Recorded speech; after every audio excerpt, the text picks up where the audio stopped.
Here's a little cliff jumper pro tip for Corrados or anything else that uses this old ABS system. This sensor connector has a ground on it. This has to be grounded to the body. I've seen so many cars with ABS lights or ABS malfunctions because they've installed a stress bar on the shock towers or something else, and they've otherwise removed this sensor from where it goes, and then they just left it hanging there. If it's just hanging and it's not grounded, it will cause an error. So just simply finding a new place to ground it. I put a hole here in the top of the shock tower and just a screw, a washer, and it's grounded.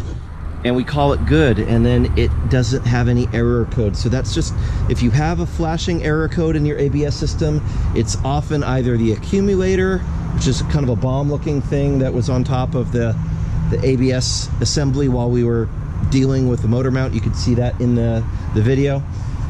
Sometimes it's the pressure switch, which is right behind that bomb looking thing, behind the accumulator. Or it's these sensors, either where they're connected here, they have fallen apart and they're not making a good connection.